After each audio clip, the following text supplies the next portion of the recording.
तो हेलो दोस्तों, कैसे हैं आप सब। आई होप आप सब बहुत अच्छे होंगे और अपने जीवन में आने वाली परेशानियों और संघर्षों से ज़रूर कुछ ना कुछ सीख रहे होंगे। तो चलिए फिर आज का क्लास करते हैं स्टार्ट।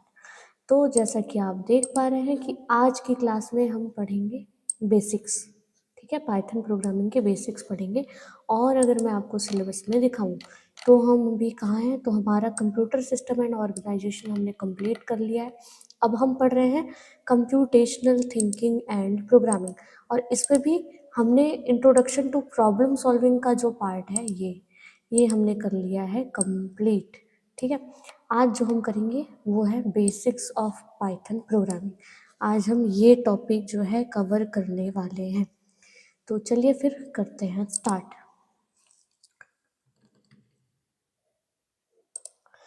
ठीक है, बस हम तो स्टार्ट किससे करेंगे।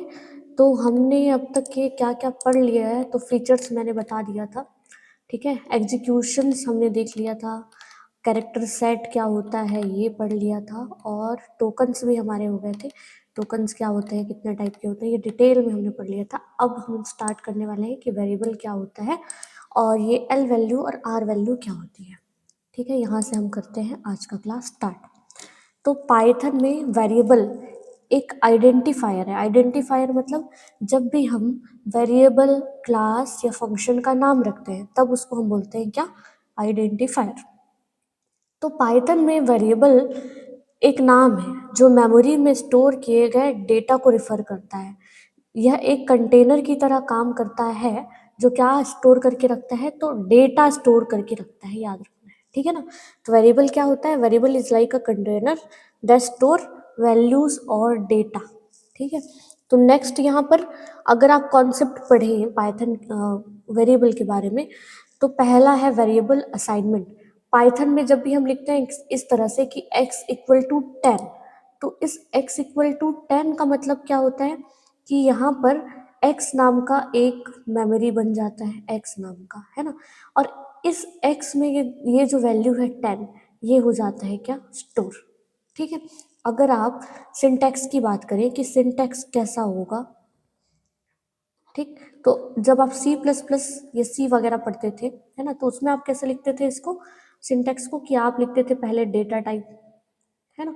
डेटा टाइप लिखने के बाद आप लिखते थे वेरिएबल का नाम, वेरिएबल नेम, उसके बाद आप करते थे यहाँ पर इक्वल टू, और यहाँ पर लिखते थे वैल्यू, ऐसे लिखते थे।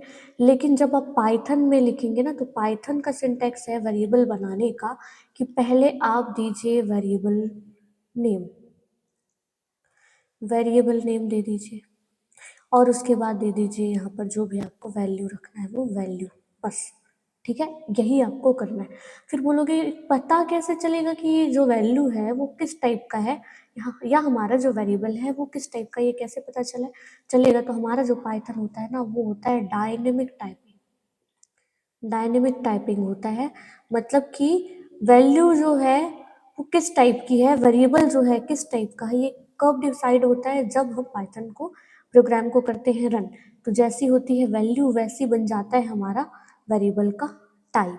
तो आप ये याद रखिएगा कि पाइथन होता है डायनेमिक टाइपिंग, क्योंकि इसमें किसी भी वेरिएबल के लिए आप पहले से नहीं बताते वो किस टाइप का वेरिएबल है।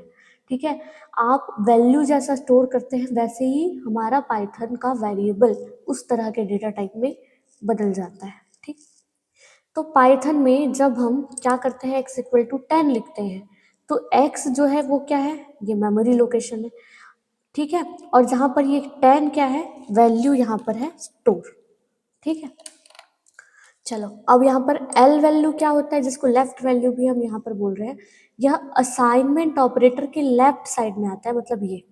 ठीक है, एक्स, यह हमेशा एक स्टोरेज लोकेशन या वेरिएबल होना चाहिए। तो जब भी आप लिखेंगे वेरिएबल बनाएंगे, तो इक्वल टू के लेफ्ट साइड में जो होगा ना, वो हमेशा ही क्या होगा, एल वैल्यू होगा, जो किसको रिफर करेगा, वो स्टोरेज लोकेशन को या वेरिएबल को ही रिफर करेगा। आप कभी भी वेरिएबल बनाते हैं तो आप इस तरह से नहीं बनाते 10 इक्वल टू एक्स, ये नहीं बना सकते। क्यों, इसके दो रीजन है। पहला रीजन तो ये है कि अभी हम बात किए कि ये जो एल वैल्यू है ये हमेशा क्या होना चाहिए, मेमोरी लोकेशन को बताना चाहिए। ठीक है। और मेमोरी लोकेशन को हम हमेशा क्या करते हैं, वेरिएबल से ही डिनोट करते हैं, ठीक है, किसी नंबर से नहीं करते। और दूसरा मैं इसका एक और रीजन बताऊं तो वो होता है नेमिंग रूल। नेमिंग रूल, अभी मैं इसके जस्ट नीचे रूम आपको नेमिंग रूल पढ़ाऊंगी कि जब भी आप किसी वेरिएबल का नाम, किसी क्लास का नाम या किसी फंक्शन का नाम रखते हैं ना, तब उसके लिए कुछ पहले से प्रीडिफाइंड रूल्स होते हैं। इन रूल्स को फॉलो करते हुए ही आप क्या करते हैं, आइडेंटिफायर बनाते हैं, किसी भी वैल्यू को नेमिंग देते हैं, ठीक है। अब आर वैल्यू क्या होता है, राइट वैल्यू। यह असाइनमेंट ऑपरेटर के राइट साइड में होता है, मतलब ये 10, ठीक। और यह क्या होता है, यह होता है डेटा वैल्यू या एक्सप्रेशन होता है जिससे स्टोर किया जाना है। जिसको आपको स्टोर करना है उसको आप लिखेंगे राइट साइड में, जिसको आप बोलोगे आर वैल्यू। जिसमें स्टोर करना है, जो मेमोरी लोकेशन है उसको आप, या वेरिएबल है उसको हमेशा आप लिखेंगे लेफ्ट साइड में, जिसको आप बोलोगे एल वैल्यू, ठीक। तो क्लियर हो गया हमको कि एल वैल्यू मतलब वेरिएबल होगा, आर वैल्यू मतलब डेटा या वैल्यू जो हम इस वेरिएबल में स्टोर करेंगे वो। तो कंक्लूजन, तो एल वैल्यू हमेशा एक वेरिएबल होना चाहिए, क्योंकि हम एक कांस्टेंट में दूसरी वैल्यू स्टोर नहीं कर सकते। जैसे कि आप 10 इक्वल टू एक्स नहीं बना सकते, क्योंकि 10 में कोई एक्स वैल्यू आप स्टोर कर सकते हो क्या, नहीं, 10 तो खुद ही एक वैल्यू है, इसमें आप क्या स्टोर करोगे आप, ठीक है। तो एल वैल्यू हमेशा वेरिएबल हो, ये ध्यान रखना, ठीक। बढ़ते हैं आगे। तो यहाँ पर देखिए, अब मैं आपको प्रोग्रामिंग भी यहाँ पर करके दिखाती हूँ जब आप बनाएंगे क्या, वैल्यू, ठीक। तो आप कैसे बनाएंगे वैल्यू, तो आप रखेंगे मान लो x इक्वल टू 10, ठीक है। जहाँ पर ये x जो है, मैंने जूम तो कर दिया है पर इसमें फिर आउटपुट दिखेगा कि नहीं ये पता नहीं, चलो। तो x इक्वल टू 10, तो यहाँ पर x जो है वो है वेरिएबल और 10 जो है वो है वैल्यू, ठीक है। अब मैं यहाँ पर प्रिंट कर देती हूँ किसको, x को। तो आपको यहाँ पर आउटपुट क्या मिल जाएगा, मिल जाएगा 10, ठीक है। तो ये आपका आउटपुट मिल गया क्या, 10। अब इसी को जैसे मैं बात करी थी, क्या हम 10 को इस तरफ और x को इस तरफ रख सकते हैं क्या, जी हम करके देखते हैं, ठीक है। जो कि नहीं कर सकते आपको पता है, लेकिन हम करके प्रोग्रामिंग में तो देखेंगे जरूर, है ना। तो मैं इस तरह से रख देती हूँ 10 वेरिएबल का नाम और यहाँ पर रख देती हूँ वैल्यू। तो अब मैं यहाँ पर 10 को प्रिंट करवा देती हूँ। तो यहाँ पर देखिएगा क्या आ गया, एरर, ठीक है। क्या एरर बोल रहा है कि can not assign to a literal here, ठीक है। तो आप यहाँ पर ये जो 10 है इसमें आप कोई लिटरल, ये लिटरल है, इसमें कोई वैल्यूज असाइन नहीं कर सकते हैं, ठीक है। चलो तो बढ़ते हैं अब आगे हमारे डिस्कशन में। तो और कैसे आप बना सकते हैं वेरिएबल, तो assigning same value to multiple variables, ठीक है। आप सेम वैल्यू मल्टीपल वेरिएबल्स को बना सकते हैं। जैसे कि आप इस प्रोग्रामिंग में देख पा रहे होंगे कि यहाँ पर a क्या है, वेरिएबल, b क्या है, वेरिएबल, c क्या है, वेरिएबल। इन तीनों को ही आपने क्या कर दिया है, एक वैल्यू असाइन कर दिया है जो कि क्या है, 10, ठीक है। अब क्या ये पॉसिबल है, तो हाँ जी ये बिल्कुल पॉसिबल है, मैं आपको करके भी दिखाती हूँ यहाँ पे। तो x equal to y equal to z करके मैं एक वैल्यू यहाँ पर कर देती हूँ 1। अब जब मैं प्रिंट करूँगी किसको, x को, तो यहाँ पर क्या आउटपुट आएगा, क्या आउटपुट आएगा मुझे बताइए। तो यहाँ आउटपुट आना चाहिए 1, ठीक है। और आप, मैं आगे वैसे ऑल दो पढ़ाऊंगी, पर कमेंट जो है, ये कमेंट, सिंगल लाइन कमेंट देने के लिए आप हैज़ का यूज करते हैं पाइथन में, और मल्टी लाइन के लिए ट्रिपल कोट्स का, ठीक है। उसके बाद मैं प्रिंट कर लेती हूँ किसको, y को। तो यहाँ पर भी आउटपुट क्या आना चाहिए, हमारे अकॉर्डिंग आना चाहिए 1, है ना। अब हम रन करके देखें इसको, जी बिल्कुल देख लेते हैं। तो देखिए पहला वाला आउटपुट भी 1 आ गया, दूसरा आउटपुट भी 1 आ गया। अब भी अगर आपको ये प्रिंट फंक्शन नहीं समझ आ रहा क्या हो रहा है, क्या होता है, तो मैं आगे ये बताऊंगी। पर मैं यहाँ पर आपको बताना चाहूँगी कि प्रिंट फंक्शन जो होता है, किसी भी मैसेज को डिस्प्ले करवाना है या आउटपुट को डिस्प्ले करवाना है, उसके लिए आप प्रिंट फंक्शन का यूज करोगे। जैसे आप सी और C++ में किसका यूज करते थे, printf और scanf का यूज करते थे, वैसे ही, ठीक है। और क्या बोल रहे हैं, और किस तरह से हम वैल्यूज असाइन कर सकते हैं वेरिएबल को, तो different values to a multiple variable. तो अलग अलग वैल्यूज आप अलग अलग वेरिएबल्स को भी एक साथ इस तरह से असाइन कर देंगे तो यहाँ पर x की वैल्यू हो जाएगी 10, y की वैल्यू हो जाएगी 20 और z की वैल्यू हो जाएगी 30। अब ये हम करके देखेंगे जरूर, है ना। तो ये है मेरा x, y, z और इन तीनों में हम कर देते हैं अलग अलग वैल्यू असाइन। पहले को वैल्यू दे देते हैं 10, y को दे देते हैं 20 और z को दे देते हैं 30। तो अब जब मैं x को प्रिंट करवाऊंगी तो क्या आउटपुट आएगा, 10 आना चाहिए, और y को प्रिंट करवाने पर हमारा आउटपुट क्या आना चाहिए, 20 आना चाहिए। रन करके देखते हैं हम। तो यहाँ देखो, पहला वैल्यू x के लिए आ गया 10 और दूसरा वैल्यू 20, ये किसके लिए आ गया, y के लिए। ठीक है, तो इस तरह से आप पाइथन में कर सकते हैं प्रोग्रामिंग, और एक वेरिएबल्स को एक ही बार आप एक ही बार में आप वो डिफरेंट वेरिएबल्स भी बना सकते हैं और उनको डिफरेंट डिफरेंट वैल्यूज भी असाइन कर सकते हैं। आगे आने वाले प्रोग्रामिंग में ये सब चीज़ों का यूज होने वाला है। जब हम प्रोग्रामिंग करेंगे तो आप इन कंसेप्ट को ध्यान रखिएगा, ठीक है, कि आप मल्टीपल वैल्यूज मतलब मल्टीपल वेरिएबल को सेम वैल्यू भी असाइन कर सकते हैं और इस तरह से मल्टीपल वेरिएबल बनाकर उनको मल्टीपल वैल्यूज भी असाइन कर सकते हैं। ठीक, चलो बढ़ते हैं अब आगे। तो नेक्स्ट क्वेश्चन में बोल रहे हैं कि आइडेंटिफायर क्या होता है और क्या बताना है, state the naming rule for identifier. ठीक है, जो मैं अभी आपको बता रही थी ना, नेमिंग रूल भी होता है, उसी के बारे में ये बात कर रहे हैं। तो आइडेंटिफायर वे नाम होते हैं जो प्रोग्राम के विभिन्न भागों जैसे variable, object, class, function, list, dictionary, इन सभी की नेमिंग के लिए आप क्या करते हैं, एक नेमिंग रूल्स का यूज करते हैं। पाइथन में किसी भी आइडेंटिफायर का नाम रखते समय कुछ सिंटैक्स नियमों का पालन करना अनिवार्य है। जैसे हमारा और आपका नाम बना तो उसके लिए कुछ नियम बने हुए पहले से हैं। किसी लड़की का नाम आप राहुल नहीं रख सकते, है ना, और किसी लड़के का नाम सीता नहीं रख सकते। ये क्या है, रूल्स बने हुए हैं। वैसे ही जब आप बनाएंगे नाम, किसी का भी नाम, चाहे वो वेरिएबल का नाम हो, ऑब्जेक्ट का नाम हो, क्लास का नाम हो, फंक्शन का हो, लिस्ट हो, डिक्शनरी हो, किसी का भी नाम हो, तो उन नामों को रखने के लिए आपने कुछ सिंटैक्स के नियम बना दिए, कुछ सिंटैक्स बना दिए हैं, कुछ नियम बना दिए हैं, जिनका यूज करते हुए ही आप क्या करेंगे, नेम रखेंगे किसी का भी, किसी भी आइडेंटिफायर के लिए। चलो, तो यहाँ पर देखते हैं क्या बोल रहा है। तो आइडेंटिफायर के क्या क्या नियम है। तो पहला है कंपोजिशन। आइडेंटिफायर में क्या क्या चीज़ें होनी चाहिए, तो आप रख सकते हैं लेटर, चाहे वो लेटर स्मॉल हो या कैपिटल लेटर हो, ठीक है, अपर केस या लोअर केस, दोनों तरह के लेटर का यूज आप कर सकते हैं किसी भी आइडेंटिफायर के नाम को रखने के लिए। और क्या यूज कर सकते हैं, तो डिजिट्स का यूज कर सकते हैं, और सिंबल में केवल अंडरस्कोर का। याद रखिएगा, सिंबल में केवल आप अंडरस्कोर का यूज करेंगे किसी भी आइडेंटिफायर का नाम रखने के लिए, ठीक है। तो ये तीन चीज़ें ही होंगी, इसके अलावा और कुछ नहीं रखेंगे आप। अब अगर स्टार्टिंग कैरेक्टर की अगर बात बताऊं मैं, तो आइडेंटिफायर हमेशा एक लेटर या अंडरस्कोर से ही शुरू होगा। अगर आपको स्टार्ट करना है नाम, किससे करोगे, या तो लेटर, वो स्मॉल लेटर भी हो सकता है और कैपिटल लेटर भी हो सकता है, या फिर आप अंडरस्कोर से शुरू कर सकते हो। कैसे, तो मैं आपको बताती हूँ कैसे। ठीक, तो आप चाहो तो इस तरह से रख के आप लिख सकते हो, क्या, EMRS, ऐसा रख सकते हो, है ना। या तो फिर आप लिख सकते हो EMRS, इस तरह से भी आप लिखोगे तो चल जाएगा। तो देखो किससे स्टार्ट किया है मैंने, या तो अंडरस्कोर से या तो लेटर से, चाहे वो अपर केस हो या लोअर केस हो, ठीक है। हाँ, और कभी भी आप डिजिट से स्टार्ट नहीं करेंगे। आप ऐसा नहीं बना देंगे कि 1 2 3 EMRS, ऐसा नहीं बना सकते कभी भी। नंबर से स्टार्ट नहीं होगा क्या, आपके आइडेंटिफायर का नाम।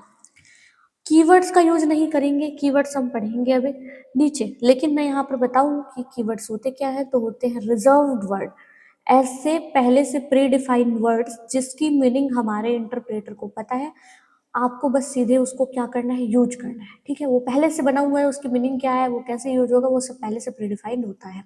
तो उन कीवर्ड्स का यूज आप नेम को रखने में नहीं कर सकते। जैसे कि आप अभी प्रिंट पढ़ लिया, एक कीवर्ड है ना, प्रिंट फंक्शन क्या करता है, तो आउटपुट दिखाता है, मैसेज डिस्प्ले करता है, तो आप इस तरह से नाम रख दिए, मान लो प्रिंट इक्वल टू 10, तो ये जो है आ जाएगा एरर, ये आप नहीं रख सकते। मैं ये करके दिखाऊंगी, पहले सारे रूल्स पढ़ते हैं। स्पेशल कैरेक्टर, इसमें स्पेस या अन्य स्पेशल कैरेक्टर्स का भी आप इस्तेमाल नहीं कर सकते, ये आप याद रखिए, ठीक है। और केस सेंसिटिव जैसे हैज, एट द रेट, ये सब का यूज नहीं करेंगे। केस सेंसिटिव होता है लोअर केस में जो आप लिखे हो उसकी मीनिंग अलग होगी और अपर केस में अलग। जैसे कि देखो यहाँ पर माई फाइल आपने इस तरह से लिखा है, यहाँ पर भी लिखा है माई फाइल, लेकिन यहाँ पर अपर केस और लोअर केस लेटर का डिफरेंस है, तो ये चल जाएगा। तो केस सेंसिटिव होता है, इसका मतलब होगा अलग अलग ऑब्जेक्ट क्रिएट हो जाएगा और इसके लिए अलग ऑब्जेक्ट क्रिएट हो जाएगा। ठीक है, तो अब हम करते हैं इसके लिए प्रोग्रामिंग और करके देखते हैं। चलो, तो पहला वाला कौन सा था? हाँ, तो पहला था स्टार्ट किससे होगा। तो दो चीज़ों से स्टार्ट हो सकता है, या तो आप क्या कर सकते हो, अंडरस्कोर से स्टार्ट कर सकते हो, जैसे कि मैं यहाँ पर लिख देती हूँ अंडरस्कोर से स्टार्ट करके EMRS, और यहाँ पर वैल्यू रख देती हूँ 12। ठीक है, ये कर सकते हो आप। और या तो किससे स्टार्ट होगा, हम बात की कोई लेटर से, तो आप सीधे EMRS रख के भी रख सकते हो 20। अब जब मैं इसको प्रिंट करूँगी ना तो यहाँ पर एरर नहीं आएगा, मैं आपको करके दिखाती हूँ। ठीक, तो इसमें हम पहले EMRS को यहाँ पर कर लेंगे क्या, प्रिंट, और दूसरे में हम यहाँ पर क्या कर लेंगे, प्रिंट कर लेंगे EMRS ओनली को, है ना, EMRS को। ये अब इसको जब हम करेंगे रन, तो पहले वाले का आउटपुट क्या आ जाएगा, 12 आ जाएगा, और दूसरे वाले का आउटपुट क्या आ जाएगा, 20 आएगा। अब जैसे कि मैं दूसरा आपको बताइए, आप नंबर से स्टार्ट नहीं कर सकते, जैसे कि मैं यहीं पर क्या कर देती हूँ, इसको 1 कर देती हूँ, तो अब मैं जब रन करूंगी ना तो यहाँ पर एरर आ जाएगा। देखिए एरर आ गया, क्या बोल रहा है, सिंटैक्स एरर है, इनवैलिड डेसिमल लिटरल, आपने यहाँ पर एरर, पहले वाले लाइन में एरर है ऐसा दिखा रहा है, सिंटैक्स एरर आ गया है। ठीक है, तो ग्रामेटिकल मिस्टेक्स जब आप करते हैं तब, या फिर सिंटैक्स जब आप फॉलो नहीं करते तब कौन सा एरर आता है, सिंटैक्स एरर। और क्या बात की थी कि किसी कीवर्ड्स का यूज आप नहीं कर सकते, अभी तक केवल आपने एक ही कीवर्ड पढ़ा है तो हम उसी कीवर्ड का यूज करते हैं। तो क्या मैं प्रिंट नाम का वेरिएबल बना सकती हूँ क्या, तो अब मैं यहाँ पर इसको कर देती हूँ प्रिंट को प्रिंट ठीक है, प्रिंट को जब प्रिंट करेंगे, इसको हटा देते हैं। ठीक है, प्रिंट को जब प्रिंट करेंगे तो अब हम करके देखते हैं रन, तो यहाँ पर भी क्या बोल रहे हैं, एरर आ गया, exception has occur, type error है। ठीक है, तो int object is not callable, तो इस तरह से यहाँ पर एरर आ जाएगा। ठीक, चलो अब किसी स्पेशल सिंबल का यूज करके दिखाऊं क्या, हाँ बिल्कुल, आप क्या ऐसा कर सकते हैं, हाँ ऐसा कर सकते हैं, क्योंकि अभी केस सेंसिटिव है, आप चाहे तो इस तरह से नेमिंग रख सकते हैं।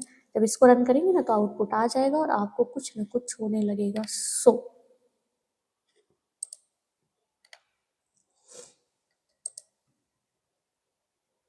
ठीक है, देखिए ये 12 आ गया।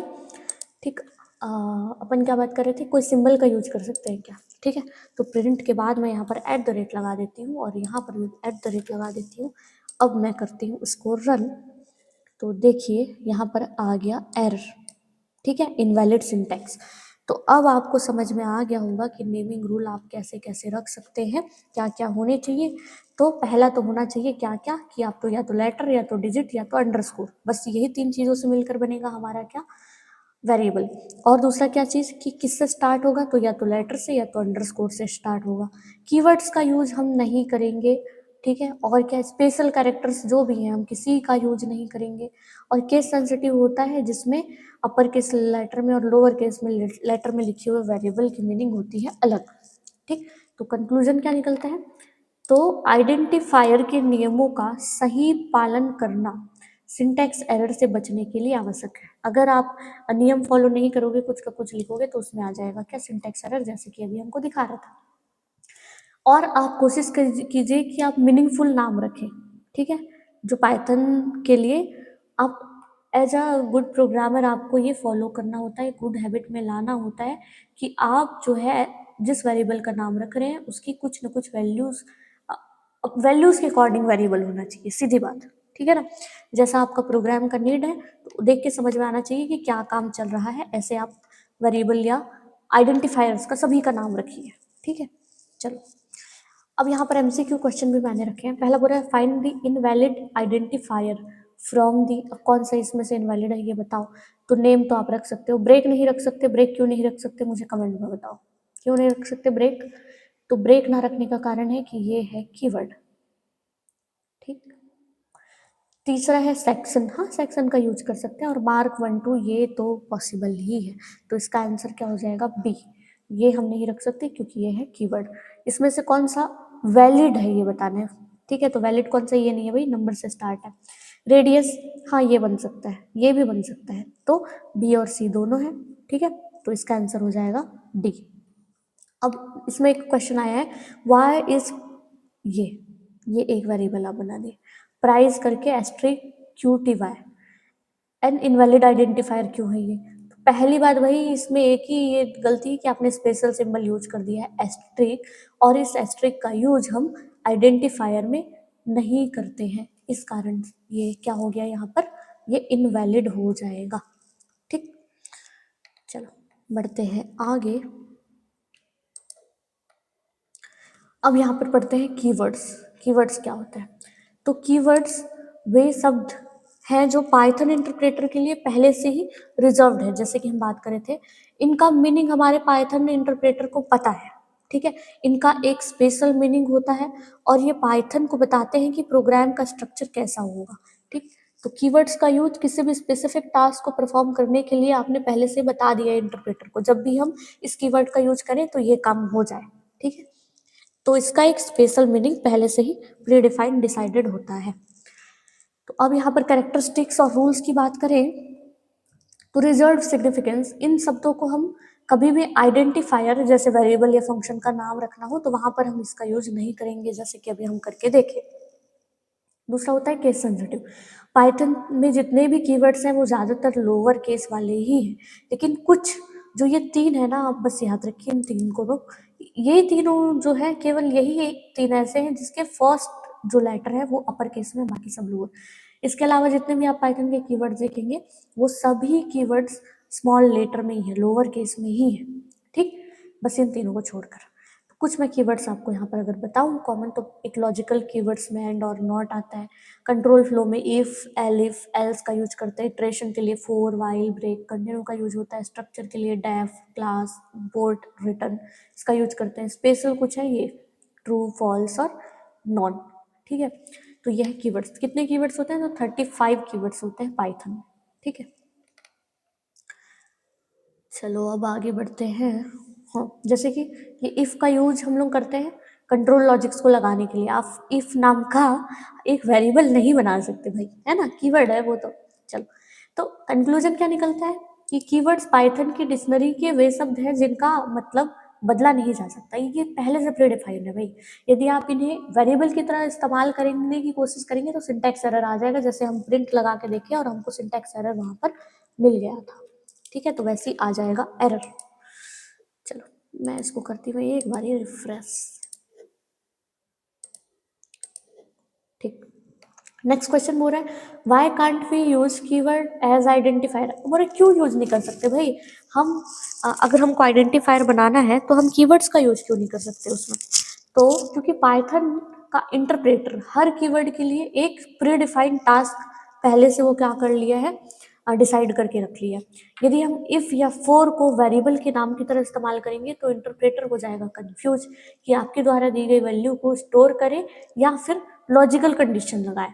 ये थोड़ा कंफ्यूजन हमारे इंटरप्रेटर को हो सकता है, इसलिए हम क्या करते हैं, इन वर्ड्स को रिजर्व्ड वर्ड्स कहते हैं और इनका यूज हम आइडेंटिफायर में नहीं कर सकते, नेम को रखने के लिए नहीं कर सकते हैं, ठीक है।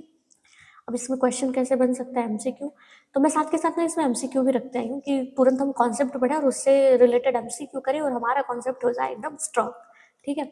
तो which of the following is a valid keyword, कौन सा वैलिड कीवर्ड है ये बताओ? स्ट्रिंग, इंटीजर, वाइल और नेम। तो वाइल जो है ये है वैलिड कीवर्ड्स। कीवर्ड्स आप ना सभी देख लेना कितने कीवर्ड्स होते हैं, ठीक है, ये आप देख लेना।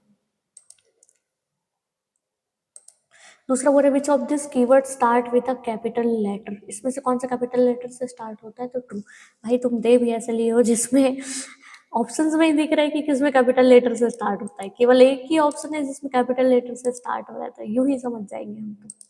तीसरा, to check if a word is keyword which module can be imported, अगर आपको पता चल गया कि वो वर्ड जो है वो कीवर्ड है तो कौन सा मॉड्यूल वहाँ इम्पोर्ट हुआ है, तो वो कीवर्ड मॉड्यूल, ठीक है। तो इम्पोर्ट कीवर्ड, प्रिंट कीवर्ड, ये जो है ये पूरी इससे आप लिस्ट देख सकते हो, ठीक। इम्पोर्ट करो कीवर्ड और प्रिंट करो कीवर्ड डॉट KW लिस्ट अगर ये करोगे तो ये आपको जितने भी कीवर्ड्स है वो दिख जाएंगे, बोल रहे हैं। करके देखिए क्या, चलो देख लेते हैं करके। ठीक है, हम तो सब चीज़ आज चला के देख लेंगे। चलो, तो मैंने यहाँ पर कीवर्ड को कर दिया इंपोर्ट, और मैं यहाँ पर प्रिंट कर रही हूँ कीवर्ड का लिस्ट निकालना चाह रही हूँ। ठीक है, मैं करती हूँ F5। तो देखो इतने सारे कीवर्ड हैं, क्या एक बार डिस्कस करें? चलो कर लेते हैं। False, none, true, and, as, assert, async, await, break, class, ये सब ये इतने सारे क्या है, पूरे कीवर्ड है। ठीक है, चलो आगे बढ़े।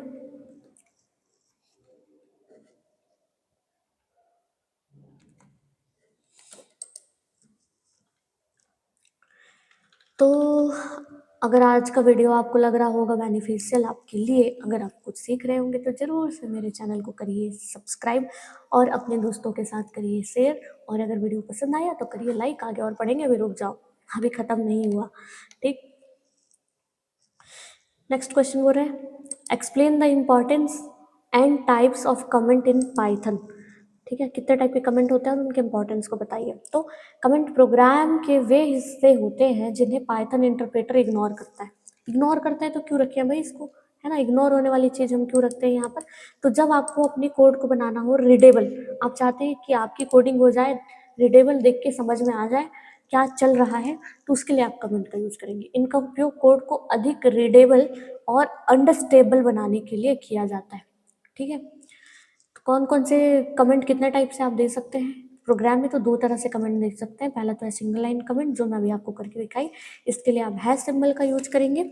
इसके बाद उसी लाइन में लिखा गया सारा टेक्स्ट कमेंट माना जाएगा। ठीक है, जैसे आप हैश सिंबल लगा दिए, हैश के बाद जो भी आप लिखेंगे वो सभी क्या बन जाएगा, कमेंट, और पाइथन इंटरप्रेटर उसको रन नहीं करेगा। ठीक है, और मल्टी लाइन कमेंट क्या होता है? तो पाइथन में इसके लिए आप ट्रिपल कोट्स का यूज करेंगे अगर आपको देना होगा क्या मल्टी लाइन कमेंट तब। तो ये हम देखते हैं करके। तो जैसे यहीं पर था, तो अगर आपको यहीं पर सिंगल लाइन कमेंट लगाना था तो आप लिख देते यहाँ पर कि क्या हो जाएंगे, यहाँ पर दिखने लगेंगे आपके कीवर्ड्स। ठीक है, और अगर आपको क्या करना है, मल्टी लाइन कमेंट देना है, तो आप यहाँ बिल्कुल दे सकते हैं मल्टी लाइन कमेंट। ठीक, अब ये मल्टी लाइन कमेंट देने के बाद मैं यहाँ पर लिखती हूँ हेलो दोस्तों। ठीक है, इसके बाद लिखते हैं कैसे हैं आप सब।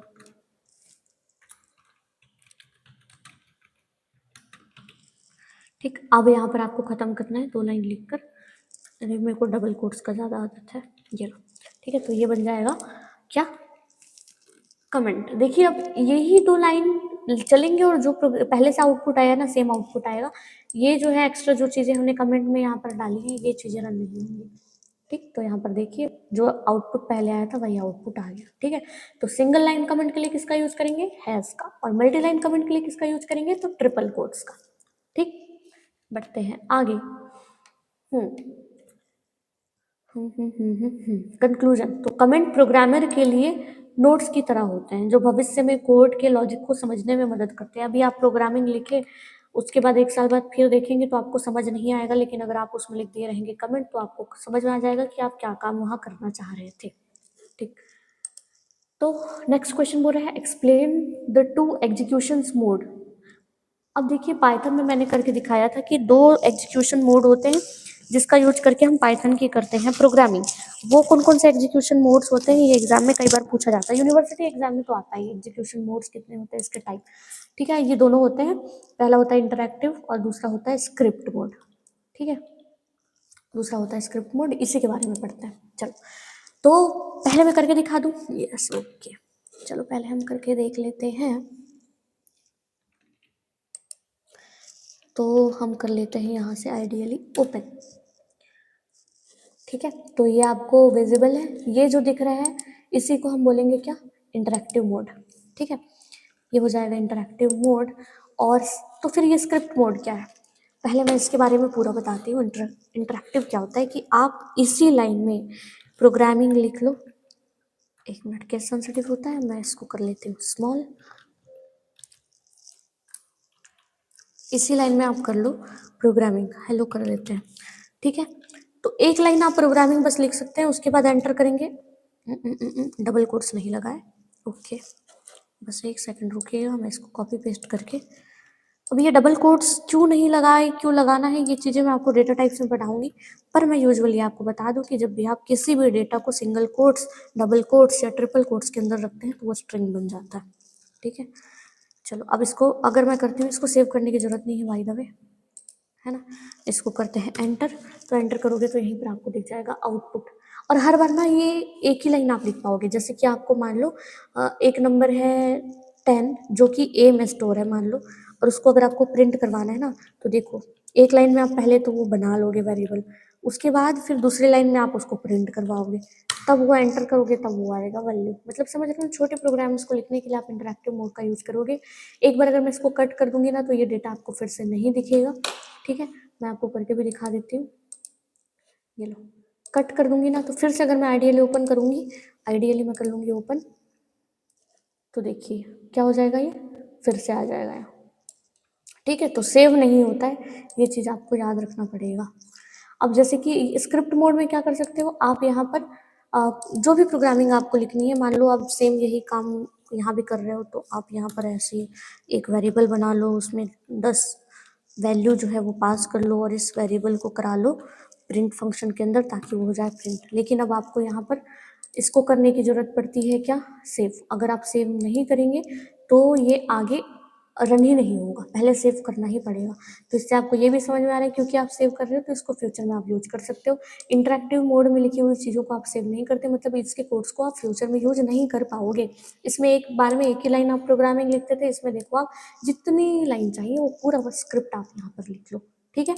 उसके बाद एक साथ आप इसको कर दोगे रन, रन करोगे तो आपको आउटपुट फिर से कहाँ पे मिलेगा, स्क्रिप्ट मोड में मिलेगा, इंटरैक्टिव मोड में। तो ये जो मोड है इसको बोलते हैं इंटरैक्टिव मोड, और ये जो मोड है इसको बोलते हैं, नहीं इसको बोलते हैं स्क्रिप्ट मोड, और इसको बोलते हैं इंटरैक्टिव मोड, ठीक है। अब चीज़ें आपको हो गई होंगी क्लियर, तो चलते हैं अब हम यहाँ से करते हैं। तो क्या बोल रहे हैं, पाइथन प्रोग्राम को एग्जीक्यूट या रन करने के लिए पाइथन इंटरप्रेटर दो अलग अलग एनवायरनमेंट प्रदान करता है, इन्हें एग्जीक्यूशन मोड्स आप बोलते हैं। यूजर अपनी ज़रूरत के हिसाब से इनमें से किसी का भी चुनाव करो, आपको अब अपने नीड के अकॉर्डिंग चूज़ करना है कि आपको कौन से मोड में प्रोग्रामिंग करनी है। तो अगर हम इंटरैक्टिव मोड की बात करें तो इसमें क्या हो रहा है, इसमें यूजर कमांड को सीधे पाइथन प्रॉम्प्ट, ठीक है, कभी कभी ये सिंबल भी पूछ देता है कि भाई ये सिंबल है क्या, तो ये सिंबल को बोलते हैं पाइथन प्रॉम्प्ट, ठीक है। इस पर लिख रहे थे आप, है ना। जैसे ही आप इंटर का बटन दबाते थे, इंटरप्रेटर तुरंत ही आपको क्या कर देता था, इंस्टेंट रिजल्ट दे देता था। और यह मोड छोटी टेस्टिंग या फिर सिंगल लाइन एक्सप्रेशन को चेक करने के लिए बेस्ट है। लेकिन डिसएडवांटेज ये है कि आप इस कोड का यूज भविष्य में नहीं कर सकते, क्योंकि ये सेव तो होता ही नहीं है। जैसे ही विंडो बंद करेंगे वो कोड तुरंत ही मिट गया था, जैसे मैं आपको करके मैंने दिखाया था। स्क्रिप्ट मोड क्या होता है, तो इसमें कोड को एक फाइल में लिखा जाता है, फाइल है ना, न्यू फाइल हम बनाए और फिर फाइल में लिखे, और उसको किससे सेव किए थे, तो dot p y extension. Next मतलब जो प्रीवियस क्लास थी उसमें हम ये बात भी किए थे कि जब भी आपको पाइथन फाइल को सेव करना हो, है ना, तो आप किस में सेव करेंगे, डॉट पी वाई एक्सटेंशन के साथ, तब वो पाइथन फाइल बन जाएगी। पूरे प्रोग्राम को एक साथ आप क्या कर सकते हो, उसमें एग्जीक्यूट कर सकते हो। जैसे बड़ा प्रोजेक्ट या फिर प्रोफेशनल सॉफ्टवेयर अगर आपको बनाना है तो आपके लिए स्क्रिप्ट मोड बेस्ट रहेगा। इसमें कोड जो है वो परमानेंट होते हैं, क्योंकि ये सेव करके रखे हो, सेव किए हो, तो बाद में भी आप इसको रन करके देख सकते हो। तो कंक्लूजन ये निकलता है कि इंटरेक्टिव मोड अगर आपको क्विकली टेस्टिंग करनी है किसी भी चीज़ के लिए, तो आप यूज करो कौन सा, इंटरेक्टिव मोड। और जब आपको क्या करना हो, एप्लीकेशन डेवलप करना हो या बड़ी प्रोग्रामिंग्स करना हो, तब आप क्या यूज करोगे, स्क्रिप्ट मोड। चलो आगे बढ़ते हैं, नेक्स्ट क्वेश्चन। हाँ, अब इससे रिलेटेड मैंने कुछ एमसीक्यूज रखे हैं। तो पहला बोल रहे हैं which of the following is not a valid token, इसमें से कौन सा है जो टोकन नहीं है वैलिड। तो कीवर्ड्स तो होते हैं, लिटरल्स भी होते हैं, ऑपरेटर भी होते हैं, पर कंपाइलर जो है वो टोकन नहीं होता। ये मैंने आपको प्रीवियस वाली क्लास में कराया था, टोकन से रिलेटेड क्वेश्चन। पता नहीं मैंने यहाँ पर ये कैसे रख दिया, ठीक है। चलो लेकिन आप प्रीवियस क्लास की हो, रिवीजन हो गया समझो। सेकंड क्वेश्चन बोला reserved word that have a special meaning for the Python interpreter, ठीक है। क्या बोल रहे हैं, ऐसे रिजर्व्ड वर्ड जिसका स्पेशल मीनिंग होता है पाइथन इंटरप्रेटर के लिए, वो क्या होते हैं, वो होते हैं कीवर्ड्स, ठीक। Next, which token is use to perform mathematical and logical operation. अगर करना है तो कौन सा यूज करोगे आप? ऑपरेटर्स का यूज करोगे। ठीक है, ऑपरेटर का, ऑपरेटर क्या करता है, आप दे दिए 10 और 20, है ना, तो ये क्या है, दो अलग अलग ऑपरेंड्स हैं। बिन में आपको अगर मैथमेटिकल कुछ परफॉर्म करना है जैसे एडिशन, तब आप क्या यूज करोगे? ऑपरेटर। तो यही क्या है, यही होता है ऑपरेटर। ठीक, चलो अब ये पार्ट तो हम लोग का हो गया आज खत्म। अब हम लोग पढ़ते हैं डेटा टाइप्स क्या होता है। ठीक है, तो डेटा टाइप्स हम देखेंगे। एक बार मैं सिलेबस में दिखाती हूँ कि अब कौन सा टॉपिक हुआ है खत्म। ये मैं चीज़ें इसलिए दिखाती रहती हूँ ना कि आपको पता चले कि आपने कितना पढ़ लिया है, क्योंकि मुझे तो पता चल ही जाएगा, क्योंकि मैं इससे देखकर ही क्या करती हूँ, सिलेबस डिज़ाइन करती हूँ और कंटेंट डिज़ाइन करती हूँ, तो मुझे पता है। लेकिन मैं आपको भी साथ के साथ बताना चाहती हूँ कि आपने क्या क्या पढ़ लिया है। ठीक है, तो आज की क्लास में हमने क्या क्या पढ़ा, तो हमने पढ़ा हेलो वर्ल्ड रन करना, एग्जीक्यूशन मोड हमने पढ़े कि इंटरेक्टिव मोड क्या होता है और स्क्रिप्ट मोड क्या होता है, इसमें डिफरेंस भी कई बार पूछता है, तो आप इसका डिफरेंस भी करके जरूर से जाना। कैरेक्टर सेट हमने पढ़ लिया है, प्रीवियस वाली क्लास में पढ़ा था। और टोकन्स की ये मैं पांचों अलग अलग कीवर्ड्स, आइडेंटिफायर, लिटरल, ऑपरेटर और पंचुएटर्स, इसके बारे में बताया था मैंने, और ये क्या होता है इसका वन लाइन डेफिनेशन भी दिया है, और आने वाली क्लास में हम इसको और डिटेल में पढ़ते भी जा रहे हैं। फिर हमने पढ़ा वेरिएबल, उसके बाद मैंने वेरिएबल में ही एल वैल्यू और आर वैल्यू क्या होता है इसका कॉन्सेप्ट आपको बताया। फिर मैंने बताया कि कमेंट्स क्या होते हैं, क्यों यूज करते हैं, कितने टाइप के होते हैं, ये बात हमने किया। तो बेसिकली ये है कि हमने बेसिक सभी कर लिए हैं कवर। अब हम लोग पढ़ रहे हैं नेक्स्ट, जो कि है नॉलेज ऑफ डेटा टाइप। तो इसमें हम करेंगे क्या, हम केवल पढ़ेंगे डेटा टाइप्स और कितने टाइप के डेटा टाइप होते हैं, उनके बारे में। मेनली कौन कौन से म्यूटेबल होते हैं और इम्यूटेबल होते हैं, कई बार डिफरेंस दोनों में पूछता है, कई बार पूछता है कि कौन सा डेटा टाइप इम्यूटेबल नहीं है, कौन सा म्यूटेबल है, इस तरह से भी पूछता है। तो जब मैं अभी डेटा टाइप्स पढ़ाऊंगी, साथ में साथ आपको बताऊंगी कौन सा डेटा टाइप म्यूटेबल होता है, कौन सा म्यूटेबल होता है, और म्यूटेबल किसको बोलते हैं, म्यूटेबल किसको बोलता है, मैं ये भी साथ के साथ आपको बताऊंगी। ठीक है, तो चलते हैं फिर आगे डेटा टाइप्स की तरफ। चलो, तो पाइथन में डेटा टाइप डेटा के प्रकार और उस पर अप्लाई होने वाले ऑपरेशंस का निर्धारण करती है। ठीक है, कौन सा आप ऑपरेशन परफॉर्म करने वाले हो, ठीक है, और किस वैल्यू पर करने वाले हो, उस वैल्यू की टाइप्स को कौन बताता है? Data type. ठीक है, बेसिकली आप मान लो क्या करते हो, x इक्वल टू 10 रख दिए, ओके। अब ये 10 किस टाइप का है ना, यही कौन बताएगा? Data type. तो वेरिएबल किस टाइप का है, ये भी कौन बताता है? डेटा टाइप ही बताता है। ठीक है, वेरिएबल आपने जो बनाया वो किस टाइप का है, वो कैसे पता चलेगा? डेटा टाइप से। चलो, तो फिर हम लोग बढ़ते हैं, डेटा टाइप्स कौन कौन से होते हैं। तो मेनली जो एनसीईआरटी का बुक है ना, उसमें दिया था नंबर, सीक्वेंस, मैपिंग, सेट और नॉन।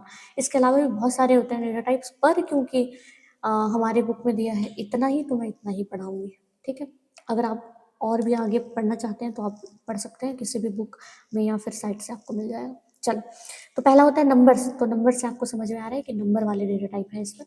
मैं यहाँ पर सीधे आ जाऊँ क्या? नहीं, पहले वन लाइन डेफिनेशन पढ़ लेते हैं फिर। ठीक है, इसमें होता है एक इंटीजर, फ्लोटिंग पॉइंट और कॉम्प्लेक्स होता है। नॉन जो है ये एब्सेंस ऑफ वैल्यू। ठीक है, एम्प्टी वैल्यू नहीं बोल सकते, absence of value, value present नहीं है ये दिखाना है अगर आपको, तब आप नॉन का यूज करोगे। सीक्वेंस क्या होता है, इसमें आता है स्ट्रिंग, टपल और लिस्ट, ये है most important data types. Sequence से ऑपरेशंस भी बहुत ज़्यादा पूछते हैं, और सीक्वेंस डेटा टाइप अपने आप में बहुत इंपॉर्टेंट होता है, क्योंकि आने वाले यूनिट में आप देखिएगा कि इसके ऑपरेशंस पर ही पूरे यूनिट्स बने हुए हैं। ठीक है, बहुत ज़्यादा इंपॉर्टेंट हो जाता है सीक्वेंस डेटा टाइप, और साथ के साथ हो जाता है ये सेट डेटा टाइप। ये डेटा टाइप्स हमने C++ में नहीं पढ़े, है ना, स्ट्रिंग, टपल्स, लिस्ट, ये सब नहीं होते थे। ये डेटा टाइप्स होते हैं मेनली किसमें? पाइथन में। क्या होते हैं, कैसे होते हैं, सब पढ़ेंगे आगे। सेट, सेट आपने पढ़ा होगा, वो मैथ्स वाला सेट है ना, वही वाला ही सेट है, लगभग कॉन्सेप्ट सेम है। जैसे इस सेट में डुप्लीकेट्स वैल्यू नहीं होती थी, वैसे ही इसमें आप डुप्लीकेट्स वैल्यू नहीं रख सकते हैं, केवल आप इसमें रख सकते हैं यूनिक वैल्यू, और इसको रखते हैं कर्ली ब्रैकेट्स में, और ये होता है म्यूटेबल। ठीक, एक एक को मैं अभी पढ़ाऊंगी, बस मैं यहाँ पर आपको रेफरेंस दे दूँ। फिर एक होता है मैपिंग डेटा टाइप, या फिर डिक्शनरी भी बोलते हैं, ये दो होती है, एक तो होता है की वाला पार्ट और दूसरा होता है उसी का वैल्यू। ठीक है, जैसे कि नेम ये होगा आपका की, और यहाँ पर आप रख दोगे इसका वैल्यू, जैसे कि आप वैल्यू रख देते CSIT। ठीक है, तो इस तरह से यहाँ पर होता है ये। ठीक, चलो अब यहाँ पर अगर मैं बताऊँ तो कोर डेटा टाइप होते हैं। पहला होता है नंबर, सेट, नॉन, सीक्वेंस और मैपिंग। नंबर्स क्या होते हैं? 3, इंटीजर, फ्लोट और कॉम्प्लेक्स। सेट में होता है बस ये सेट, ठीक है, जिसको आप कर्ली ब्रैकेट से लिखते हैं, ठीक। और होता है नॉन, नॉन जो होता है जिसमें कोई वैल्यू नहीं होता, एब्सेंस ऑफ वैल्यू, उसको बोलते हैं हम क्या, नॉन डेटा टाइप। उसके बाद होता है सीक्वेंस, सीक्वेंस में होते हैं तीन, पहला होता है स्ट्रिंग, दूसरा होता है टपल और तीसरा होता है लिस्ट, ठीक है।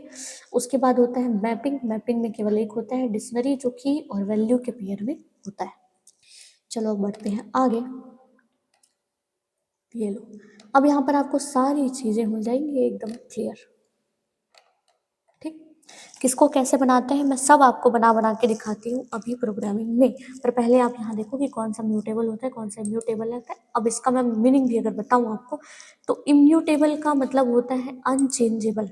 याद रखिए आप कि इम्यूटेबल, इम्यूटेबल का मतलब होता है अनचेंजेबल। वो अनचेंजेबल मतलब क्या, कि आप जब उसको एक बार बना देंगे, ठीक है, तो उसके बाद आप उसको चेंज नहीं कर सकते।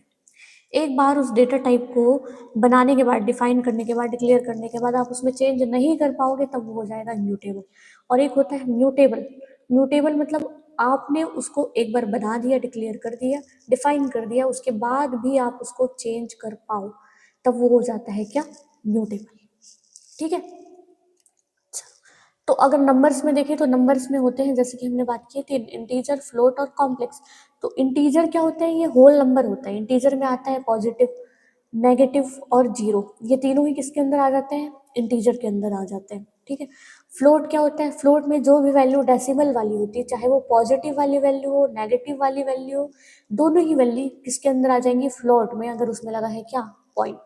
कॉम्प्लेक्स की अगर बात करें तो कॉम्प्लेक्स की होती है दो, पहला होता है ये रियल और दूसरा होता है ये इमेजिनरी पार्ट। रियल और ए और बी जो होते हैं, यहाँ पर ए और बी होते हैं कोई नंबर्स, जैसे ए की जगह मैंने 3 रखा है, बी की जगह मैंने 4 रखा है, तो ये इस तरह से बन जाएगा, ठीक है, 3+4G। और ये भी किस तरह का होता है, इम्यूटेबल डेटा टाइप होता है। फिर होता है बुलियन, बुलियन को तो आप जानते ही है, इसमें दो ही वैल्यू होती है, पहला होता है ट्रू, दूसरा होता है फॉल्स। ट्रू को ही हम बोलते हैं 1 और 0 को ही हम बोलते हैं फॉल्स, ठीक।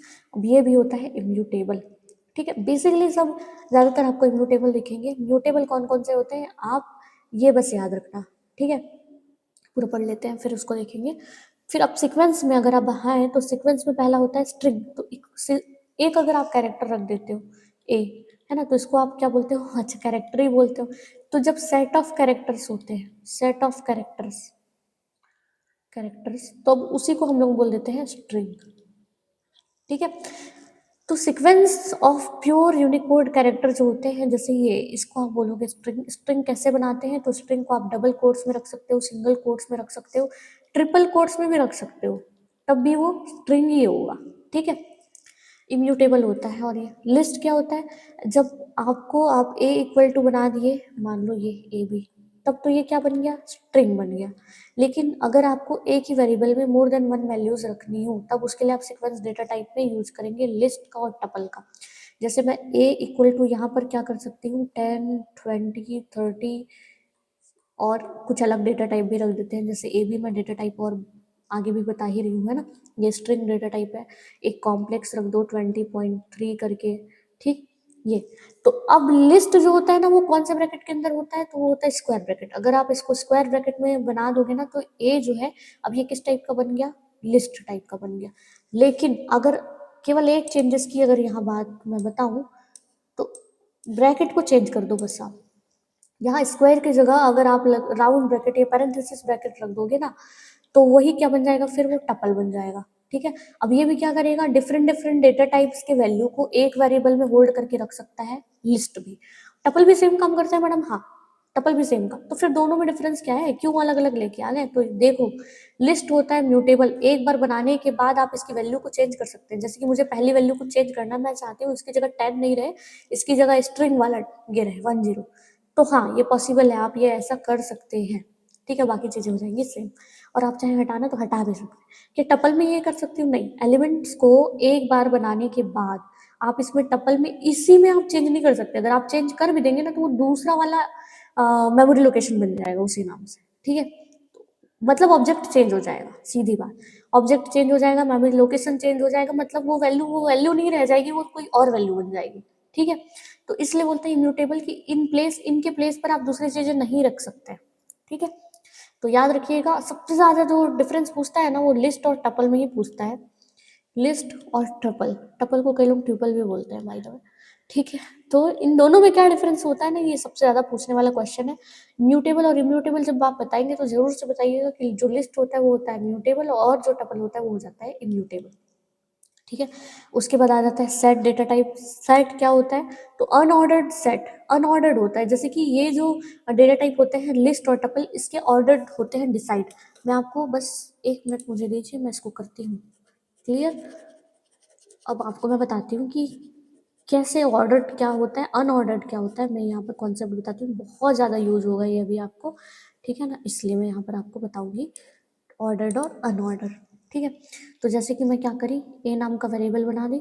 अब इसमें मैं वैल्यूज रख देती हूँ 10, 20, 30 और 40, ठीक है। तो आपको इंडेक्सिंग आता है, इंडेक्सिंग, हाँ जी। तो जिस डेटा टाइप की आप इंडेक्सिंग कर पा रहे हो ना, वो हो जाएगा क्या, ऑर्डर्ड, ठीक है, ऑर्डर्ड हो जाएगा। और जिसकी इंडेक्सिंग आप नहीं कर सकते ना, जिसका प्लेस डिसाइडेड नहीं है कि कौन कहाँ पे रहेगा, तो वही हो जाता है अनऑर्डर्ड, बस, ठीक। तो जैसे कि अगर ये लिस्ट है तो मैं इसको ऑर्डर कर सकती हूँ, इसकी इंडेक्स वैल्यू होगी क्या, 0। मैं कलर कर चेंज कर देती हूँ पेन का, तो आपको अच्छे से समझ में आएगा, ठीक है। इसका इंडेक्स वैल्यू होता है 0, इसका होता है 1, इसका होता है 2 और इसका होता है 3। और अगर आप रिवर्स में करोगे ये काम आएगा, मैं इसलिए बता रही हूँ, फालतू नहीं बता रही हूँ, ठीक है। ये होगा -1, ये हो जाएगा -2। अगर आप रिवर्स में करने लगो तो -1 40 की वैल्यू को, -2 30 के लिए हो जाएगा, -3 जो है इस 20 के लिए हो जाएगा, ठीक है। तो जहां पर सीक्वेंस डिसाइडेड हो उसको बोलोगे आप ऑर्डर्ड, जहां सीक्वेंस नहीं पता वो हो जाता है अनऑर्डर्ड। मैं ये आपको करके भी दिखाऊंगी, ठीक है। बस अभी आप पढ़ लो एक बार, उसके बाद में हम इसके सारे प्रैक्टिकल्स में 1 बाय 1 कराऊंगी। उसके बाद होता है मैपिंग। मैपिंग मतलब मैपिंग डेटा टाइप में कौन सा आता है, डिक्शनरी। डिक्शनरी में हम बोले कि 2 चीजें होंगी, पहला तो होगा की, उसके बाद आप लिखना कोलोन, कोलोन के बाद दूसरी वैल्यू जो लिखेंगे वही क्या बन जाएगा आपके लिए, वैल्यू, ठीक है। तो की वैल्यू पेयर वाला जो रहता है, की वैल्यू पेयर्स के फॉर्म में जो रहता है वही होता है डिक्शनरी। आप याद रखिए, अगर वो पूछा कि की और वैल्यू को किससे सेपरेट करते हैं, तो कोलोन से सेपरेट करते हैं। जैसे कि यहाँ पर देखो, डिफरेंट डिफरेंट एलिमेंट्स को आपने किससे सेपरेट किया है, कॉमा से, पर यहाँ पर की और वैल्यू को सेपरेट करने के लिए हम यूज करते हैं कोलोन का। और अगर वो बोलेगा कि एक की वैल्यू पेयर को दूसरे पेयर के साथ अगर सेपरेट करना है, तब आप कॉमा का यूज करोगे। इसके बाद दूसरे की वैल्यू का पेयर आप रख सकते हो, ठीक है। तो क्वेश्चन क्या पूछ रहे हैं, इस पे आप ध्यान जरूर दीजिए। चलो आगे बढ़ते हैं इसमें, ठीक है। अब जैसे कि मैंने बात किया था आपसे कि मैं आपको ये करके दिखाऊंगी, पर पहले आप बस पढ़ो इम्यूटेबल और इम्यूटेबल, फिर हम करेंगे वो काम। म्यूटेबल और इम्यूटेबल डेटा टाइप्स क्या होता है, तो पाइथन में डेटा ऑब्जेक्ट को उनकी म्यूटेबिलिटी के आधार पर 2 कैटेगराइज में आपने डिवाइड किया है। पहला तो म्यूटेबल और इम्यूटेबल। किस पे आपने ये डिवाइड किया है, तो परिवर्तन के आधार पर, म्यूटेबिलिटी, क्या वो चेंज हो सकता है या नहीं हो सकता, उसके आधार पर आपने ये कैटेगरी बनाया है। तो सरल शब्दों में यह इस बात पर निर्भर करता है कि किसी वैल्यू को बनाने के बाद क्या उसी मेमोरी एड्रेस पर आप बदलाव कर सकते हैं। अगर आप उसी मेमोरी एड्रेस पर बदलाव कर पा रहे हैं तब वो डेटा टाइप है म्यूटेबल। अगर आप उसी मेमोरी एड्रेस पर बदलाव नहीं कर पा रहे हैं तो वो डेटा टाइप हो जाएगा इम्यूटेबल, ठीक है। तो दोनों में डिफरेंस जो कि बहुत इंपॉर्टेंट है आपके लिए, मैंने अभी बताया आपको, तो पढ़ लेते हैं इसको। तो मीनिंग के आधार पर अगर देखें तो immutable data type, in place नहीं बदला जा सकता, इनकी प्लेस को आप नहीं बदल सकते हैं, ठीक है। तो वो हो जाएगा म्यूटेबल, ठीक है। इसको इन प्लेस आप बदल सकते हैं, ठीक। उनकी प्लेस को आप चेंज कर सकते हैं, अगर वो 1 में है तो उसको 2 में रख सकते हैं, 3 में कर, इधर उधर सब कर सकते हैं, तो वो हो जाएगा क्या, म्यूटेबल। मेमोरी की अगर बात करें तो वैल्यू बदलने पर जो वेरिएबल का मेमोरी रेफरेंस है ना, वो एड्रेस ही बदल जाएगा पूरा, मतलब एक नया ऑब्जेक्ट क्रिएट हो जाएगा। लेकिन सेम मेमोरी एड्रेस पर ही नई वैल्यू स्टोर आप कर पा रहे हो, तो वो किस टाइप का है, म्यूटेबल टाइप का ही है। आप क्या करे थे, a = 10, 20 और 30 रखे थे, क्योंकि ये लिस्ट है, आप समझ गए। आपको याद रखना है ना, स्क्वायर ब्रैकेट बना दी मतलब वो लिस्ट है, और अगर राउंड ब्रैकेट बनाई हूँ मतलब वो क्या है, टपल है, ओके। तो मैं क्या कर रही हूँ, क्या मैं इस 20 को यहाँ से हटा के इसकी जगह 40 रख सकती हूँ, तो जी बिल्कुल रख सकती। मैडम क्या उसके बाद इसका मेमोरी लोकेशन चेंज हो जाएगा, नहीं चेंज नहीं होगा, उसी मेमोरी लोकेशन में ही ये ए रहेगा, ठीक है। तो अगर आप ये ऐसा कर दिए तो ये फिर म्यूटेबल डेटा टाइप का होता है वो, ठीक है। सेंड मेमोरी एड्रेस में ही आप चेंज करके वैल्यूज को रख पाएंगे, लेकिन अगर इसकी जगह ये टपल रहता ना तो ये ऐसा नहीं हो पाता, ठीक। इंटरनल स्टोरेज की अगर बात करें तो ये वेरिएबल नेम को वैल्यू ऑब्जेक्ट की के रेफरेंस की तरह स्टोर करता है, ठीक है। जो भी वेरिएबल का नेम रहेगा उसको वो वैल्यू ऑब्जेक्ट मान के चलेगा, ठीक है, ऑब्जेक्ट मान के चलेगा।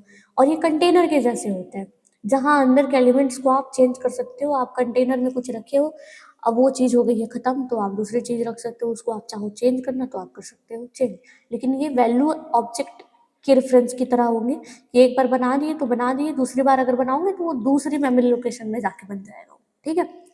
तो अब यहाँ पर ये सबसे मोस्ट इम्पॉर्टेंट है, याद रखिएगा, ये ऑब्जेक्टिव में पूछ ही सकता है, मुझे ऐसा लगता है कि इम्यूटेबल कौन कौन से होते हैं, म्यूटेबल कौन कौन से होते हैं। तो इम्यूटेबल याद रखिए तो म्यूटेबल याद रखिए तो इम्यूटेबल याद हो जाएगा, एक याद रखो एक हो ही जाएगा। मैं बेसिकली म्यूटेबल याद रखी हूँ क्योंकि मैंने लिस्ट ऑपरेशन बहुत सारे किए हैं, डिक्शनरी के भी किए और सेट के भी किए। तो ये तीनों होते हैं किस तरह के, म्यूटेबल होते हैं।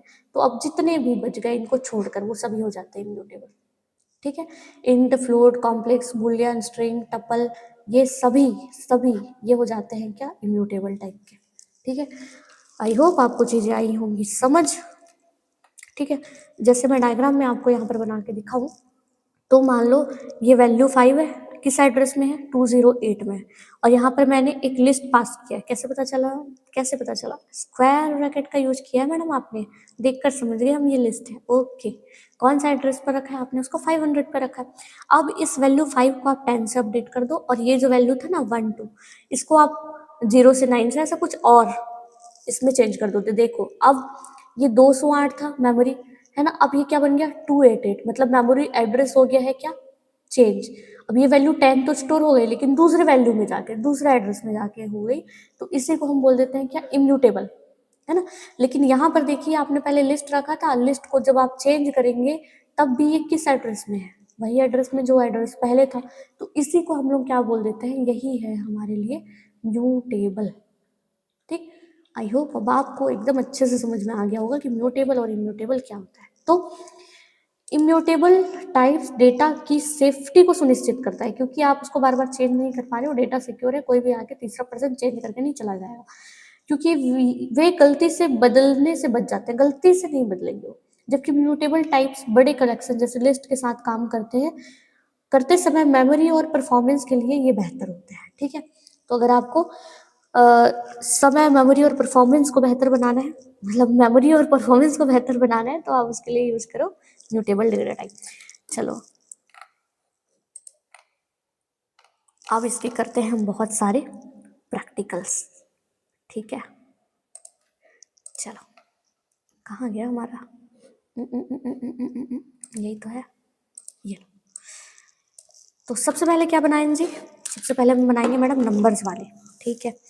तो मैं यहाँ पर एक वेरिएबल ले लेती हूँ ए, ठीक है।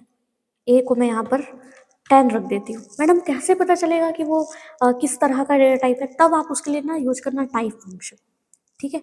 जब भी आप टाइप फंक्शन यूज करोगे तो आपको समझ में आ जाएगा कि वो किस टाइप का डेटा है। क्लियर है, नहीं क्लियर है तो भी ठीक है, अभी हम करके आपको बता देंगे, ठीक है। तो जब मैं प्रिंट कर देती हूँ किसको, ए को, ठीक। तो मैं अब इसको करती हूँ रन, तो आप देखिएगा यहाँ पर आउटपुट क्या आ गया, 10। मैडम ये किस टाइप का है कैसे पता चलेगा, आप तो वो बताने वाली थी, हाँ ठीक है वो भी बता देते हैं। तो आप ना टाइप फंक्शन के अंदर, टाइप फंक्शन के अंदर क्या कर दीजिए, उस वेरिएबल को कर दीजिए पास, ठीक है। तो क्या केवल टाइप फंक्शन के अंदर मैं वेरिएबल को पास करूंगी तो मुझे आउटपुट दिखेगा, नहीं। हमने पढ़ा है कि आउटपुट को देखने के लिए आपको किसका यूज करना पड़ेगा, इनपुट आउटपुट कंसोल में। तो ये प्रिंट जो फंक्शन है इसका यूज करेंगे तभी हमको इसका जो भी आंसर आएगा दिखेगा, ठीक है। मैडम क्या आंसर आएगा, तो आप देखिए ये आएगा तो इंटीजर, ये आपको पता चल गया, पर ये आएगा किस तरह से ना, ये भी कई बार पूछा है एग्जाम में कि ये आएगा इस तरह से, क्लास ऐसे लिखिएगा, फिर लिखेगा यहाँ पर सिंगल कोट्स में इंट, ठीक है। और यहाँ पर रहेगा ये, इस तरह से कुछ दिखेगा, ठीक है। रन करके देखिए, हाँ जी बिल्कुल रन करके तो हम देखेंगे ही। अ ओके, हम कमेंट नहीं डालें, कमेंट कमेंट कमेंट, ओके। चलो अब करते हैं रन, तो देखो आ गया आउटपुट, क्या है आपका क्लास इंट, तो ये इंटीजर टाइप का डेटा है। इसी में मैं चेंज कर देती हूँ, 0.2 कर दो, अब ये क्या बन जाएगा, तो अब ये बन जाएगा फ्लोट। रन करके देखें, हाँ जी बिल्कुल, तो ये देखो अब ये किस तरह का बन गया, फ्लोट टाइप का। इसी में अगर आप क्या करो ना, प्लस कर दो यहाँ पर और लिख दो क्या, 3i, 3i लिख दो, 3j लिख दे, ठीक है, 3j, जे लिखने से वो बन जा रहा था कौन से, कॉम्प्लेक्स टाइप का बन रहा था, ठीक है। अब यहाँ पर इसको टाइप अगर देखोगे तो ये देखो ये किस तरह का बन गया है, कॉम्प्लेक्स टाइप का बन गया है। मैडम अब सीक्वेंस वाला में चलेंगे हम, ठीक है। पहले मैं आपको स्ट्रिंग बना के दिखाती हूँ। स्ट्रिंग कैसे बनाओगे, तो 3 तरह से मैंने बताया, अगर आप उसको रखोगे सिंगल कोट्स में, ठीक है, तब भी वो बन जाएगा स्ट्रिंग। तो मैं इसको ना इंडिविजुअल पहले आपको प्रिंट करवा के भी दिखाती हूँ, क्योंकि इसमें भी एक डिफरेंस आ जाता है कि आप डबल कोट्स में किसी वैल्यूज को आप रखे हो ना, तब भी वो प्रिंट होने के बाद आपको कैसे दिखाएगा, ये चीज मैं दिखाने के लिए यहाँ पर एक को करूंगी प्रिंट। तो आपको तो ये पता चल गया है कि ये किस टाइप का है, तो ये मैडम str टाइप का है, स्ट्रिंग टाइप का है, ओके ठीक है। लेकिन आउटपुट क्या आएगा, आप यहाँ पर देखो आउटपुट क्या आ गया, ओनली ए। अगर आप इसको रखोगे सिंगल कोट्स की जगह डबल कोट्स में, मैडम क्या अब एरर आएगा, नहीं बिल्कुल एरर नहीं आएगा, तब भी ये क्या ही है, स्ट्रिंग ही है, ए को प्रिंट कर देगा, ठीक है। एक ही जगह कुछ और रख दोगे आप, एक ही जगह नंबर रख दोगे, अब बोलोगे मैडम ये तो 1 इंटीजर होता है, जी बिल्कुल नहीं, अगर आपने उसको डबल कोट्स या सिंगल कोट्स के अंदर रख दिया, वो बन गया भैया स्ट्रिंग, ठीक है। देखो ये 1 तो है, 1 तो प्रिंट किया, लेकिन किस टाइप का है ये 1, स्ट्रिंग टाइप का है, समझ आ गया, ओके। मैडम ट्रिपल कोट्स वाली भी बात कर रहे थे आप, चलो ट्रिपल कोट्स में मैं करके दिखाती हूँ आपको, ये ठीक, ट्रिपल कोट्स में आप रख दिए, अब इसको मैं करती हूँ रन, तो देखिए 1 हो गया प्रिंट, और क्या आ गया आपका आउटपुट में, स्ट्रिंग। तो ये थे स्ट्रिंग डेटा टाइप्स। अब इसी में मैं आपको बनाती हूँ लिस्ट, और लिस्ट कैसे बनाना है, कौन सा bracket, square bracket. Square bracket के अंदर आप वैल्यूज सेम टाइप के हम पहले रखें क्या, हाँ जी। 10 और 20 किस टाइप का है, मैडम ये इंटीजर टाइप के है, ओके। लेकिन ये ओवरऑल कौन से टाइप का डेटा बन गया, अब तो ये ओवरऑल लिस्ट बन गया, ठीक है। तो कैसे प्रिंट होगा लिस्ट का आउटपुट, ये भी देखिएगा, क्योंकि आउटपुट में वो भी आपको बताना है, और टाइप फंक्शन के बाद वो कैसे लिखाता है वो भी, दोनों चीजें हम देखेंगे। तो जब आप ए को प्रिंट करोगे तो ए की value as it is list के फॉर्म में होगी। अब लोगों ने स्क्वायर ब्रैकेट क्यों दिया है, 10 और 20 बस दे देता तो फिर पता कैसे चलेगा कि वो लिस्ट है ना। लिस्ट की पहचान क्या है, ये स्क्वायर ब्रैकेट, और आउटपुट में जब ये स्क्वायर ब्रैकेट ही नहीं दिखेगा तो आप कैसे समझेंगे वो लिस्ट है, ठीक है। तो स्क्वायर ब्रैकेट का होना तो भाई जरूरी था। टाइप किस टाइप का है मैडम, लिस्ट टाइप का है, ओके। चलो अब इसी में हम क्या डिफरेंट डेटा टाइप भी रख सकते हैं, आपने बोला था, हाँ करके देखते हैं। मैं यहाँ पर रख देती हूँ स्ट्रिंग। स्ट्रिंग है कैसे पता चला आपको, क्योंकि यहाँ पर था डबल कोट्स, ओके। क्या ये पॉसिबल है, हाँ जी ये भी पॉसिबल है, आप डिफरेंट डिफरेंट डेटा टाइप्स के वैल्यू को एक साथ रखेंगे, लेकिन याद रखिएगा आप इसको डबल कोट्स या ट्रिपल कोट्स में जब भी स्ट्रिंग को रखेंगे, वो हमेशा रिजल्ट में आपको क्या दिखाएगा, सिंगल कोट्स ही दिखाएगा, ठीक है। ये आपको याद रखना है, जब भी वो एमसीक्यूज में आउटपुट में भी पूछ देंगे, ये दे देगा दोनों लाइन और पूछेगा कि आउटपुट क्या है, आप तो एज इट इज इसको लिख के आ गए, नहीं फिर तो आपका हो जाएगा गलत और कट जाएंगे नंबर, और माइनस मार्किंग के पॉइंट भी कट जाएंगे ठीक है। तो याद रखिए क्या आता है, ये सिंगल कोट्स में आता है आउटपुट। अब इसी को मुझे टपल बनाना है, हाँ जी ओके, हम बना देते हैं टपल। कैसे बनेगा टपल, तो बस हम कर देते हैं ये कि बस ब्रैकेट को कर देते हैं चेंज, अब ये बन गया है टपल, ठीक। तो टपल के लिए कौन सा ब्रैकेट का होना जरूरी है, ये, और जहां पर स्ट्रिंग होगा डबल कोट्स में उसको वो कर देगा सिंगल कोट्स में, ये देखिए, ठीक। ये आ गया आपका आउटपुट। अब बता रहे हैं कि कौन से टाइप का है ये, तो ये है टपल टाइप का। अब कौन सा बच गया, सेट बनाना है हमको। सेट किससे बनाते हैं, तो कर्ली ब्रैकेट्स का यूज करके हम बनाते हैं सेट। वैसे मैं आपको एक और मजे की चीज़ बताऊँ VS कोड के साथ, ये जो मैं इंटरफेस आप देख रहे हैं ये VS कोड का है, और VS कोड का खासियत ये है,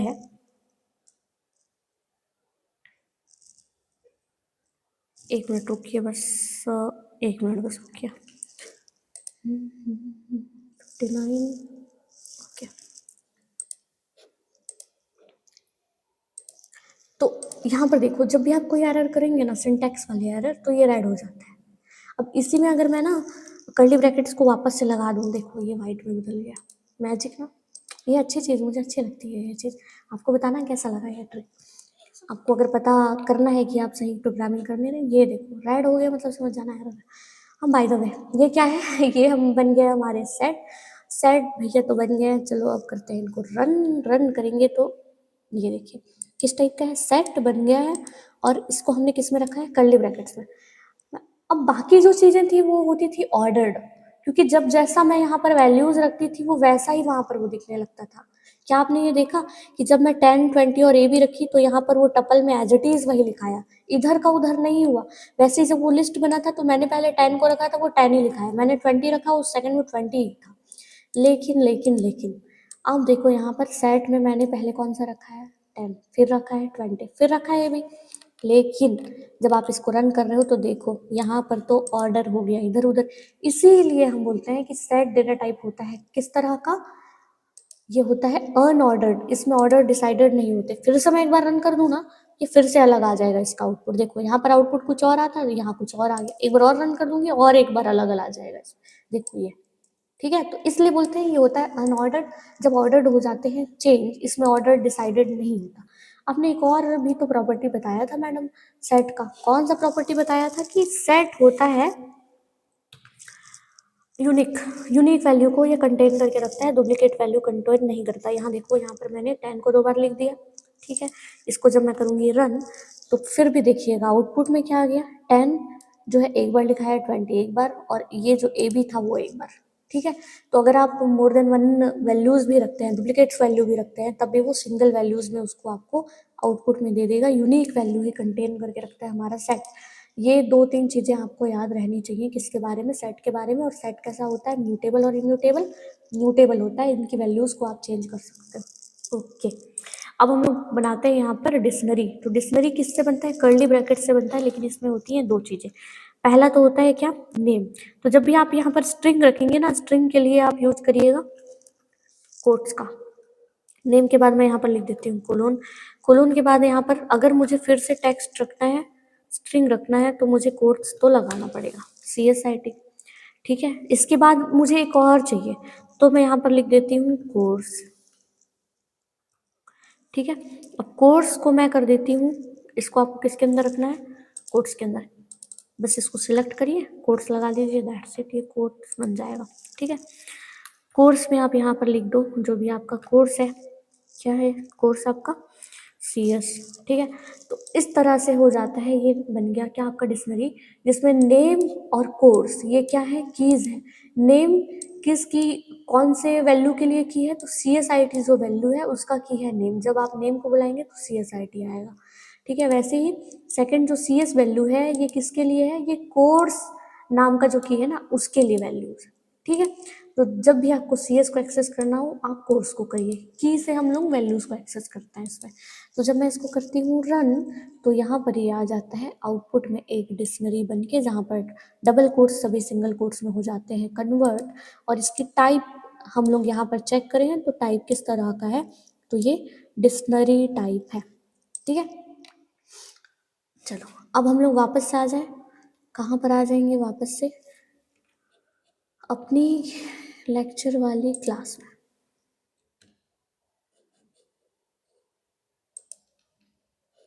ठीक है। ये था, तो मैंने सभी चीज़ें आपको करके दिखा दी थी। नंबर्स हमने तीनों करके देखे, सेट में आपको बना के दिखाई, नॉन डेटा टाइप, और सीक्वेंस में ये तीनों आ गया ये, ठीक है। अब ये अगर आपको नहीं पता ना, ये करके हम लोग एक बार देख लेते हैं। ये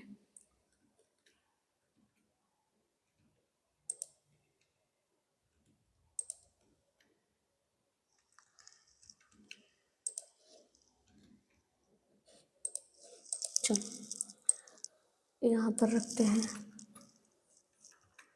नॉन, ठीक है। इसको जब मैं करूँगी प्रिंट तो करके देखते हैं इसमें क्या होता है, ठीक है। तो यहाँ पर ये हो गया नॉन, और बताइए किस टाइप का डेटा है, ये नॉन टाइप का डेटा है। लेकिन अगर आप इसमें ना इसको चेंज करके स्मॉल में लिख दोगे ना, तब ये नॉन नहीं रहेगा, ठीक है। क्योंकि मैंने बताया था नॉन कीवर्ड है, लेकिन होता कीवर्ड सभी केस सेंसिटिव है, ठीक। तब ये अब जो है नॉन नहीं रहेगा, ठीक है, ठीक। आगे बढ़ते हैं। वैसे तो आप नॉन को लिखोगे तो उसको सिंगल कोट्स में या डबल कोट्स में लिखोगे आप इस तरह से, है ना। फिर उसके बाद आप रन करोगे इसको, तब आपको यहाँ पर आउटपुट कुछ मिलेगा, ये ठीक है। नॉन जो कि स्ट्रिंग टाइप का है, तो वो वाला नॉन और ये वाला नॉन अलग है दोनों, है ना। ये चीज़ आपको याद रखनी है।